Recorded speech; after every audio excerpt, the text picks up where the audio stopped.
बदलूंगा, मैं इलाके की इस प्रकार से सेवा करूंगा।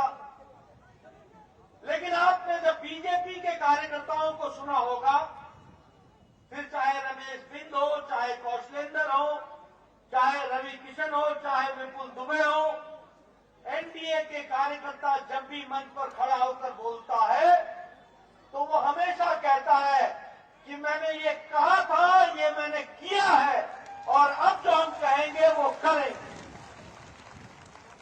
ये ताकत किसी और में नहीं है, ये भारतीय जनता पार्टी में है, जो छाती ठोक के बोल सकती है कि हम अपना रिपोर्ट कार्ड लेकर के जनता के सामने जाने की ताकत रखते हैं। कोई पार्टी नहीं कर सकती। समाजवादी पार्टी का एक नेता से बुलवा लीजिए, मैं पिछले 1.5 महीने से अखिलेश जी को बोल रहा हूं, आप बताओ कि आपने क्या काम किया, क्या दिया है लोगों को, क्या दिया है उत्तर प्रदेश की जनता को। कोई उत्तर नहीं आ रहा। उत्तर आएगा भी कैसे? अगर तमंचे की फैक्ट्री खुलवाना और कट्टे की फैक्ट्री खुलवाना और गुंडा पैदा करना यही इनका काम है, तो जनता को ये क्या देंगे, इस बात को हमको पूछना चाहिए और उनसे जानकारी हासिल करनी चाहिए। कोई काम नहीं किया।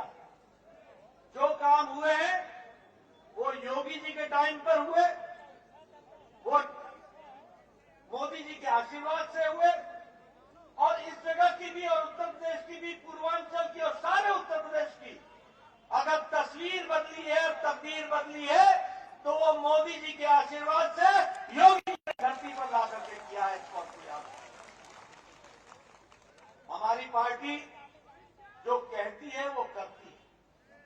मैंने पहले भी कहा, हम परिवार की पार्टी नहीं है, हम कोई रीजनल पार्टी नहीं है, हम कोई क्षेत्रीय पार्टी नहीं है। हमारी पार्टी राष्ट्रीय पार्टी है और विचारों के साथ जुड़ी हुई पार्टी है। अगर आपने रमेश बिंद को वोट दिया, अगर आपने रवि किशन को वोट दिया, तो इन दोनों ने मिलकर के मोदी जी का साथ देकर के 6 अगस्त 2019 को धारा 370 को धाराशाही करके जम्मू कश्मीर को भारत का अभिन्न अंग तो है ही, कानून के दृष्टि से भी सारे भारत के कानून अब जम्मू कश्मीर की धरती पर भी लगते हैं। ये संभव हुआ है तो आपके वोट के कारण हुआ है, इस बात को हमको याद रखना चाहिए। अगर आपने 2019 में मोदी जी को आशीर्वाद दिया, रमेश बिंद जी को आशीर्वाद दिया, रवि किशन जी को आशीर्वाद दिया, तो यह 3 तलाक का काला कानून, 13वीं शताब्दी का दंश वाला कानून, जो मुस्लिम महिलाओं को आजादी से रोकती थी, जिससे सुप्रीम कोर्ट ने भी कहा था कि इसको हटाना चाहिए, ये नहीं रहना चाहिए, किसी नेता में दम नहीं था। सभी सांप्रदायिकवाद के बोझे तले दब जाते थे, तुष्टीकरण की राजनीति करते थे। ये नरेंद्र मोदी जी थे जिनकी इच्छा शक्ति थी, जिन्होंने कहा कि हम मुस्लिम बहनों को 3 तलाक से आजाद कराएंगे, और रवि किशन और रमेश बिंद ने जो ताकत थी वो आपने दी, उसके कारण संविधान में परिवर्तन करके आज करोड़ों मुस्लिम महिलाओं को 3 तलाक से आजाद कर दिया। यह परिस्थिति लाकर के खड़ी थी। इसलिए जो कहा था वो किया है, जो कहेंगे वो करेंगे, इस बात को हमको याद रखना चाहिए। मित्रों, ये सबका साथ, सबका विकास, सबका विश्वास, सबको साथ लेकर के चलने की ताकत है। आपको जानकर के हैरानी होगी कि 3 तलाक अफगानिस्तान में नहीं है जो मुस्लिम देश है, पाकिस्तान में नहीं है जो मुस्लिम देश है, बांग्लादेश में नहीं है जो मुस्लिम देश है, सीरिया में नहीं है, ईरान में नहीं है, इराक में नहीं है, ये सब मुस्लिम देश है।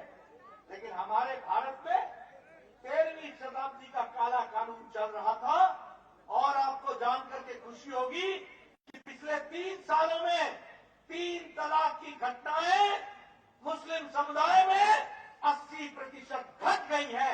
ये बात भी ध्यान में रखना चाहिए, और मुस्लिम महिलाओं को आजादी मिली। हमारी पार्टी ये सिर्फ विपुल दुबे को पहुंचाने का विधान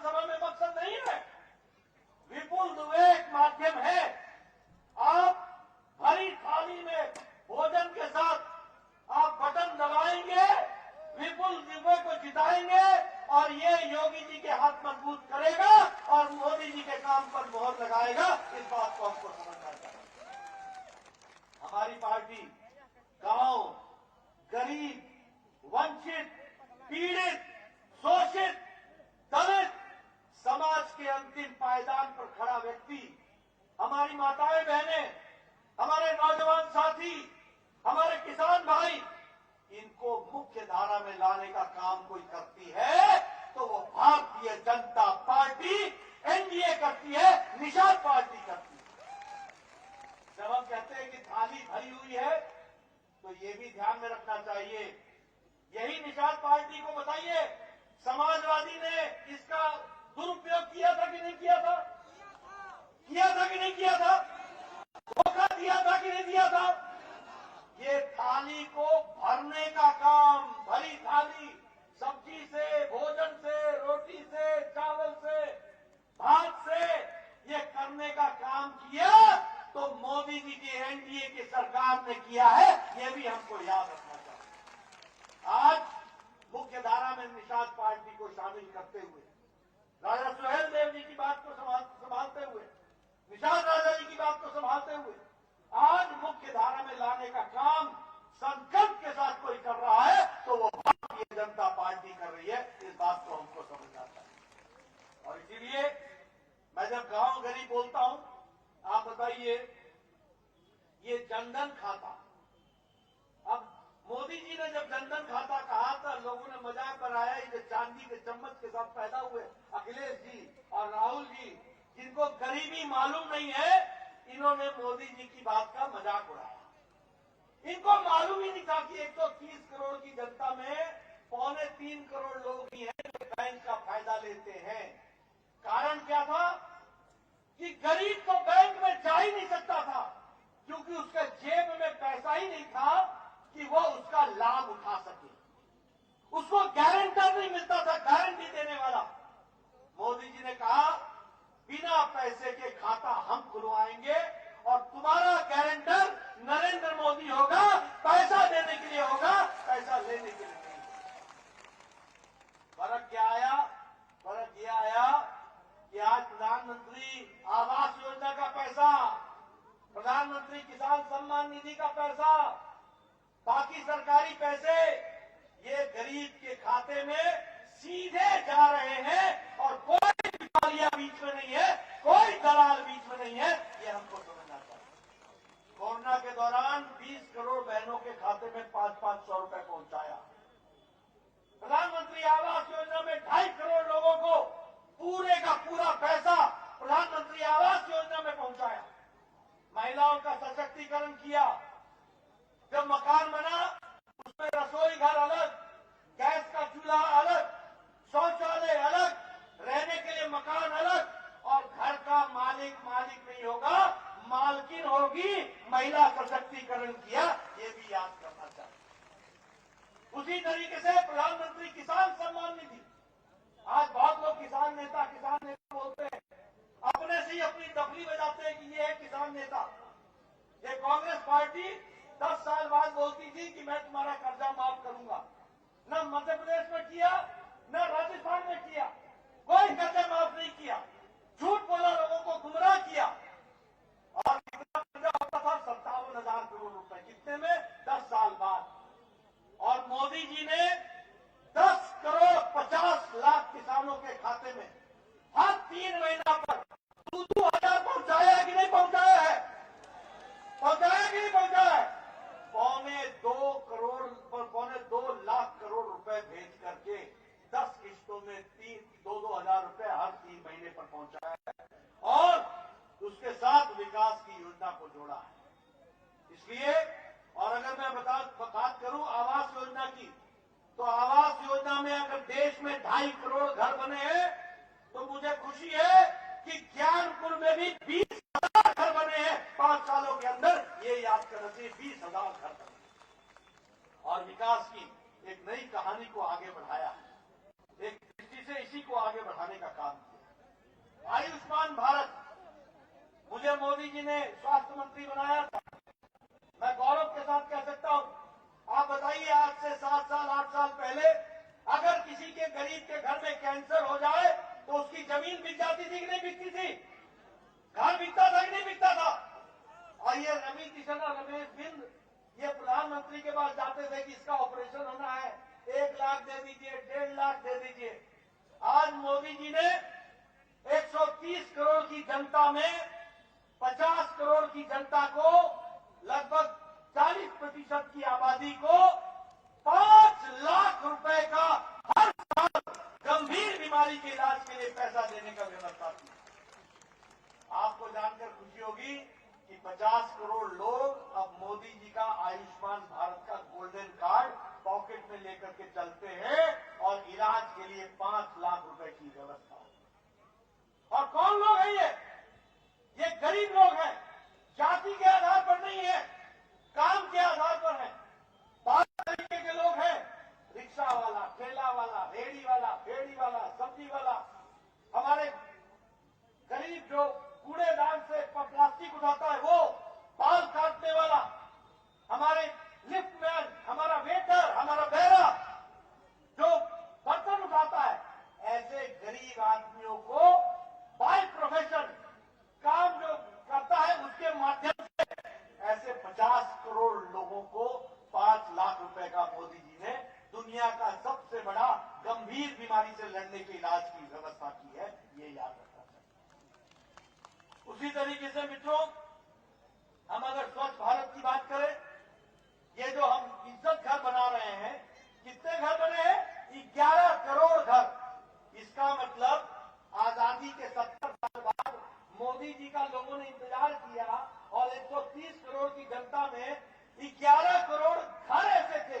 11 करोड़ घर का मतलब कम से कम एक घर में अगर 2 आदमी भी हो तो 22 करोड़ लोग अपने दैनिक नित्य कर्म के लिए खेतों में जाया करते थे। उनको इज्जत की जिंदगी देने का काम किया और महिलाओं को इज्जत देने का काम किया तो नरेंद्र मोदी जी ने किया, इज्जत घर बना करके। ये भी हमको याद रखना चाहिए, ये भी हमको समझना चाहिए। गरीब कल्याण अन्न योजना, पिछली 100 साल पहले जब महामारी आई थी तो बीमारी से ज्यादा लोग भूखमरी से मर गए थे, 100 साल पहले। लेकिन मोदी जी ने निर्णय लिया, निश्चय किया कि हमारे देश में कोई भी भूख से नहीं, उसको 2 वक्त के भोजन का इंतजाम किया जाएगा। और पिछले 2020 के मार्च महीने से लेकर 80 करोड़ की जनता को 5 किलो गेहूं, 5 किलो चावल, 1 किलो दाल और योगी जी का चना और तेल और नमक, बोलिए मिल रहा है कि नहीं मिल रहा है? मिल रहा है कि नहीं मिल रहा है? आप बताइए, ये डबल इंजन है, डबल इंजन। मोदी जी का राशन अलग, योगी जी का राशन अलग। डबल इंजन का डबल जो आपको व्यवस्था मिली है, इसको हमको समझना चाहिए, इसको हमको याद रखना चाहिए। इसलिए महिला सशक्तिकरण, युवाओं का सशक्तिकरण, गरीब की चिंता, ये किसी ने की है तो नरेंद्र मोदी जी की सरकार ने की है, ये याद रखना चाहिए।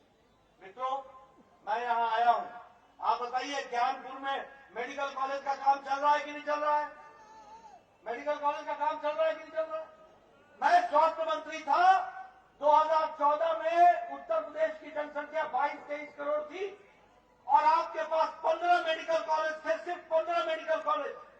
आज मुझे खुशी होती है बताते हुए कि मोदी जी के आशीर्वाद से उत्तर प्रदेश को सबसे ज्यादा मेडिकल कॉलेज मिले हैं। 59 मेडिकल कॉलेज खुले हैं, 59 मेडिकल कॉलेज। ये ज्ञानपुर का मेडिकल कॉलेज सिर्फ मेडिकल कॉलेज नहीं है, हर साल 100 बच्चे डॉक्टर बनेंगे यहां से, ज्ञानपुर से। हर साल 100 बच्चे फार्मासिस्ट बनेंगे, हर साल 100 बच्चे बहनें हमारी नर्स बनेंगी और हर साल 100 बच्चे पैरामेडिक्स में आएंगे। दवाई की एक नई दुनिया खुलेगी, डायग्नोस्टिक का एक सेंटर खुलेगा और ज्ञानपुर के गांव का निकला हुआ बच्चा, गांव का बच्चा ज्ञानपुर में गांव में डॉक्टर लग करके आपकी सेवा करेगा। ये अवसर आने वाला है, इसको हमको याद रखना चाहिए। आप बताइए, विकास है कि नहीं है?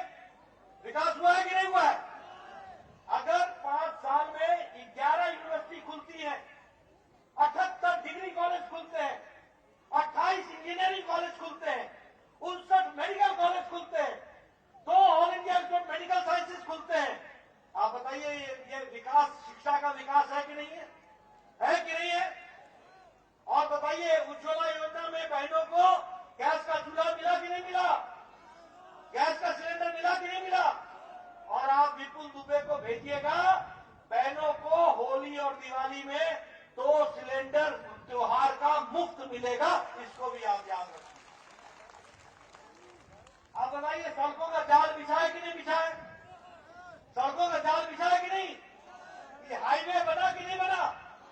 ये पूर्वांचल, ये गोरखपुर लिंक वे, ये बुंदेलखंड लिंक वे, ये गंगा एक्सप्रेस वे, जिसको देखो हर एक कोई हाईवे पर ही चल रहा है। मेरे नौजवान मुझे मिलते हैं, पहले ये मोटरसाइकिल पर चलते थे तो पता ही नहीं चलता था कि खड्डे में सड़क है या सड़क पे खड्डा है। आजकल 80-90 दौड़ा रहे कि नहीं दौड़ा रहे? बोलो नौजवान, दौड़ा रहे कि नहीं दौड़ा रहे? 4 लेन 6 लेन। मित्रों, ये सड़क नहीं है, ये विकास की गंगा है, ये बदलता उत्तर प्रदेश है। इसको हमको समझना होगा, इसको हमको जानना होगा। इसलिए मित्रों, मैं विकास के बारे में आपको अब बताइए, आप विपुल दुबे को भेजेंगे और आपकी बच्ची जब मोपेड पर, स्कूटर पर योगी जी का मुफ्त मोपेड मिलेगा और जब उससे स्कूल और कॉलेज जाएगी तो परिवर्तन आएगा कि नहीं आएगा? और जब नौजवान अपने हाथ में एक लैपटॉप लिए हुए होगा और टैबलेट लिए हुए होगा और उससे वो दुनिया को देखेगा तो ज्ञानपुर का नौजवान ज्ञानी होगा कि नहीं होगा? तो कराना है कि नहीं कराना है? अगर ये कराना है तो विपुल दुबे को विधानसभा भेजना है, इसकी आपको चिंता करनी पड़ेगी। और हरी थाली पर मोहर लगाना होगा, इसकी आपको चिंता करनी पड़ेगी, ये आपको सोचना पड़ेगा। मित्रों, आपने जिन बातों को कहा है, अभी हमारे विपुल जी लोकल विषय की बात कर रहे हैं। एक तो कहते हैं डेगुरपुर में पीपला पुल को पक्का पुल करने की बात है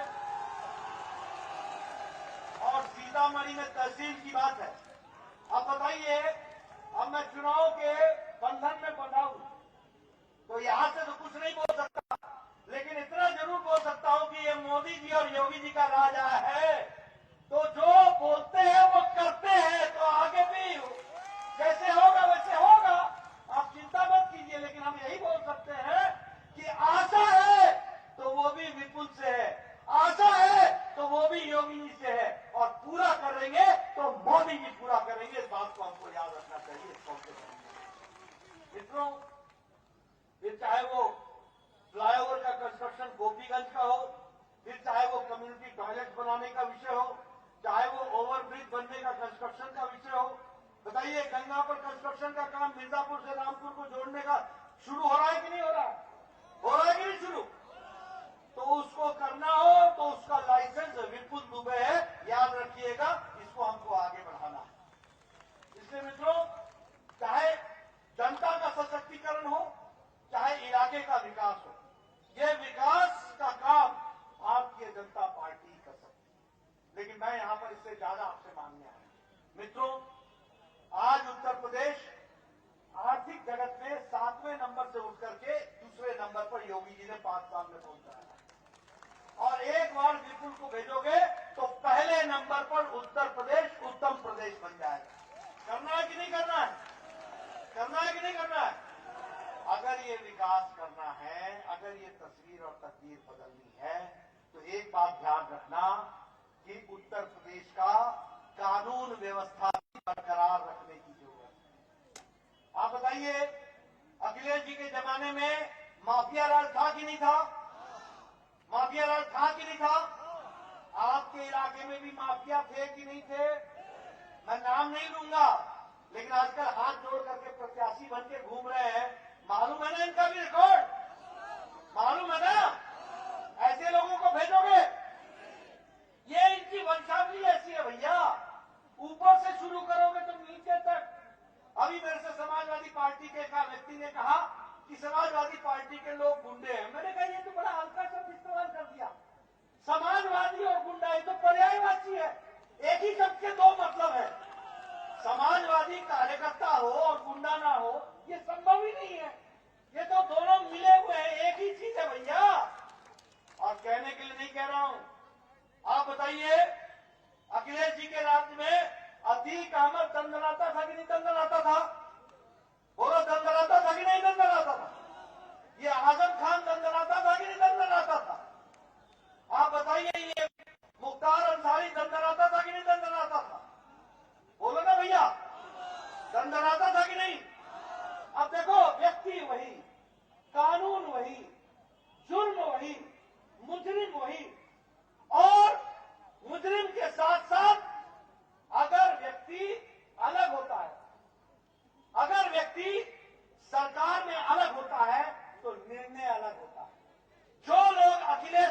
जमाने में दंग ना रहे थे, वो आज योगी जी के जमाने में जेल में गुल्ली डंडा खेल रहे हैं, गुल्ली डंडा।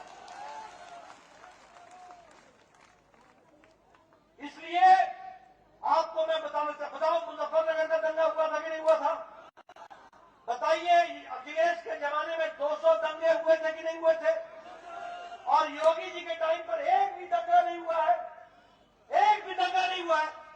ये एक भी दंगा नहीं हुआ ना। ये फर्क है शासन का और नेता का और पार्टी का। आप बताइए, उत्तर प्रदेश को दंगा रहित रखना है कि नहीं रखना है? अगर उत्तर प्रदेश को दंगा रहित रखना है तो फिर विपुल दुबे को भेजना है विधानसभा। इसको आपको चिंता करना पड़ेगा। हरी थाली पर हरे वोटों से भर करके आपको भेजना होगा। अब मुझे बताया गया कि यहां भी गुंडों की कमी नहीं थी। अब मैं नाम नहीं लूंगा क्योंकि अच्छा नहीं लगता कि मेरे मुंह से नाम निकले, लेकिन आजकल के प्रत्याशी और बाकी सब लोग यही काम करते थे कि नहीं करते थे? इनको फिर से उठने देना है क्या? उठने देना है? उठने देना है? अगर नहीं देना है तो विपुल दुबे को भेजना है। इसकी आपको चिंता करनी। मुजफ्फरनगर में 5,000 लोगों ने पलायन किया। कैराना से 60 परिवार अपना जमीन बेच करके, घर बेच के चले गए। योगी जी आए तो वो वापस आए। 92 लोगों की जाने गई। सुप्रीम कोर्ट ने कहा कि अखिलेश की सरकार मुंह ताकती रही है, प्रशासन मुंह दर्शक रहा है और लोगों की सेवा नहीं हुई, लोगों की रक्षा नहीं हुई। मैं आपके सामने ये आज में एक तरीके से चुनाव की अंतिम सभा मेरी है। मैं आज 20 दिनों से अखिलेश जी से पूछ रहा हूं और यहाँ मेरे मीडिया के साथी हैं। मैं चाहूंगा कि मेरा उत्तर अखिलेश जी मीडिया के माध्यम से दें। जब भी आपको मिले आप उनसे प्रश्न पूछ लीजिएगा। ये लोग किस तरीके के हैं ये मैं आपको जानकारी देना चाहता हूं। तारीख है 21 मई 2007। गोलघर गोरखपुर, जहां से हमारे रवि किशन आते हैं, गोलघर गोरखपुर में एक साथ 3 बम फटे थे। एक बम फटा था बलदेव प्लाजा में, एक बम फटा था गणेश चौराहा पर और एक बम फटा था जलकल बिल्डिंग में। 15 लोग मारे गए थे और 50 लोग घायल हुए। उसमें 2 लोग पकड़े गए थे। एक था हरकत उल जिहाद उल इस्लामी का सदस्य और दूसरा था इंडियन मुजाहिदीन का सदस्य। एक का नाम था हाकिम तारिक कासमी और दूसरे का नाम था खालिद मुजाहिद। एक जौनपुर का रहने वाला था, एक आजमगढ़ का रहने वाला था। मेरी बात नोट कर लेना। मैं आपके सामने बता रहा हूं, 22 मई 2007 को गोलघर पे बम कांड हुआ। जब पकड़े गए तो उन्होंने बताया कि हम लोगों ने बनारस के दशाश्वमेध घाट में भी बम ब्लास्ट हम ही ने किया। उन्होंने बताया कि वाराणसी के संकट मोचन में भी बम ब्लास्ट हम ही ने किया था। उन्होंने बताया कि कचहरी बम कांड जो अयोध्या में, लखनऊ में और हमारे लखनऊ और वाराणसी में 3 जगह पर एक साथ बम ब्लास्ट हुआ था, वो भी उन्होंने ही किया था। उन्होंने बताया कि संकट मोचन में भी हमने ही बम ब्लास्ट किया था। उन्होंने बताया कि दिल्ली में जहांगीरपुरी, गोविंदपुरी और सरोजनी नगर और पहाड़गंज में भी बम कांड उन्होंने ही किया था। उन्होंने बताया कि श्रमजीवी एक्सप्रेस में भी बम कांड उन्होंने ही किया था। उन्होंने बताया कि मुंबई का बम ब्लास्ट भी उन्होंने ही किया था। कुल मिलाकर के 2500 लोग मारे गए थे और 2000 घायल हुए थे। और पत्रकार बंधुओं, तारीख नोट कर लेना, 26 अप्रैल 2012 को बतौर मुख्यमंत्री अखिलेश जी ने तारिक कासमी को और खालिद मुजाहिद को, इनके खिलाफ मुकदमा वापस लिया। आतंकवादियों का मुकदमा वापस लिया और इलाहाबाद हाईकोर्ट ने कहा यह मुकदमा तुम वापस नहीं ले सकते हो, इस पर केस चलेगा। केस चला। गोरखपुर के स्पेशल कोर्ट ने 4 जिंदगियों आजीवन कारावास की सजा सुनाई 4 जिंदगी, जिसको अखिलेश जी ने छोड़ने की सिफारिश की। मैं एक घटना और आपको बोलकर की बात समाप्त करूंगा। तारीख है, नोट कर लेना मेरे पत्रकार भाइयों, 31 दिसंबर 2007 और 1 जनवरी 2008 की सुबह उत्तर प्रदेश के रामपुर के सीआरपीएफ के कैंप पर AK-56 राइफल के साथ सीआरपीएफ के कैंप में आतंकवादियों ने हमला किया। हमले में 7 जवान मारे गए, 7 जवान, 7 परिवार बेचारे अनाथ हो गए, बहनें विधवा हो गई, माताओं के कोख सूनी हो गई, कोई पूछने वाला नहीं। यूपी के स्पेशल टास्क फोर्स ने और एनआईए ने एक व्यक्ति को पकड़ा जिसका नाम था शहाबुद्दीन, वो बिहार का रहने वाला था। जब पकड़ा गया तो पता चला कि यह लश्कर-ए-तौयबा का कमांडर इन चीफ है, भारत का। उसके ऊपर पूछताछ हुई, 7 लोग पकड़े गए और जब केस चला तो 26 अप्रैल 2012 को अखिलेश जी ने उसका भी मुकदमा वापस लिया बतौर मुख्यमंत्री। और इलाहाबाद हाईकोर्ट ने कहा तुम मुकदमा वापस नहीं ले सकते हो। मुकदमा चला और 4 लोगों को सजाए मौत हुई और 3 व्यक्तियों को आजीवन कारावास हुआ। ये याद रखना चाहिए। अब मैं पूछना चाहता हूं, ऐसे अखिलेश जी को मुख्यमंत्री बनाना है क्या? ऐसे लोगों को आगे लाना है क्या? यहां पर गुंडागर्दी करानी है क्या? यहां आतंकवादियों को लाना है क्या? और योगी जी ने तय किया है कि एंटी टेररिस्ट कमांडो स्क्वाड का ट्रेनिंग सेंटर बनेगा। कहां बनेगा? देवबंद में बनेगा, कानपुर में बनेगा, बहराइच में बनेगा, आजमगढ़ में बनेगा, जौनपुर में बनेगा और गोरखपुर में बनेगा, ताकि आतंकवादी सर न उठा सके, गुंडे सर न उठा सके, इसकी चिंता की जाएगी। इस बात को याद रखना। आप बताइए, ये रवि किशन जी बैठे हैं, रमेश बिन जी बैठे हैं, संविधान की शपथ लेते हैं और हम लोग, कोई मंत्री बनता है, मुख्यमंत्री बनता है तो शपथ लेता है। मैं ईश्वर की शपथ लेता हूं कि मैं संविधान की रक्षा करूंगा, संविधान को अक्षुण्ण रखूंगा। अखिलेश जी क्या शपथ लेंगे या क्या शपथ लेते थे? वैसे तो इनको शपथ लेने का मौका ही आप लोगों ने नहीं देना है, लेकिन ये लेते तो क्या लेते? मैं ईश्वर की शपथ लेता हूं कि मैं आतंकवादियों की रक्षा करूंगा, मैं आतंकवादियों को अक्षुण्ण रखूंगा, मैं उनकी सेहत का ख्याल रखूंगा और समय आने पर अपने घर में बुला के बिरयानी खिलाऊंगा। बताओ, मुजफ्फरनगर के मुख्य अभियुक्त को मुजफ्फरनगर से प्लेन पर बुलाकर लखनऊ में अपने घर में उन्होंने मुख्य अभियुक्त को बिरयानी खिलाई थी कि नहीं खिलाई थी? खिलाई थी कि नहीं खिलाई थी? और मैं 1.5 महीने से बोल रहा हूं, अखिलेश जी मेरी एक भी बात को काट के दिखाओ, तुम जवाब नहीं देते। मित्रों, अखिलेश जी को मैं बोलना चाहता हूं, पतली गली से अब उत्तर प्रदेश की जनता जाने नहीं देगी। जवाब देना पड़ेगा उत्तर प्रदेश की जनता को, बताना पड़ेगा कि क्यों माताओं की कोख सूनी हुई, बताना पड़ेगा क्यों बहनें विधवा हुई, बताना पड़ेगा कि क्यों आपके संबंध आतंकवादियों के साथ हैं। अभी अहमदाबाद का फैसला आया बम कांड का, 38 लोगों को सजाए मौत हुई है। एक का नाम है सैफुद्दीन सैफ, उसके पिता का नाम है शादाब अहमद मिर्जा, नहीं शादाब अहमद मिस्टर। अखिलेश जी के साथ उनकी गले मिलते तस्वीर है। आपको गले मिलने के लिए ऐसे ही लोग ही मिलते हैं और कोई मिलता ही नहीं है। आप बताइए, योगी जी के राज में कानून व्यवस्था रही है कि नहीं रही है? ठीक रही है कि नहीं रही है? माताएं बहनें सुरक्षित है कि नहीं है? आतंकवादी बाहर है कि नहीं है? आतंकवादी उत्तर प्रदेश से बाहर है कि नहीं है? बाकी जेल में है कि नहीं है? माफिया राज समाप्त है कि नहीं है? इसलिए मित्रों, ये सबको अगर बरकरार रखना है, अगर यहां मेडिकल कॉलेज चाहते हो, अगर विकास चाहते हो, अगर आप विकास के साथ अपने आप को जोड़ना चाहते हो, तो रास्ता एक है और एक है और एक है, वह है विपुल दुबे, विपुल दुबे, विपुल दुबे।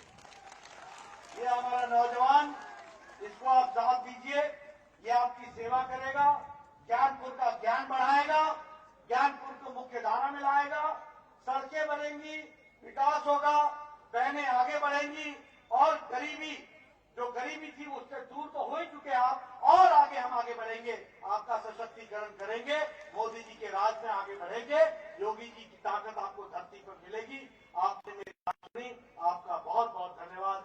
जय भारत, जय उत्तर प्रदेश।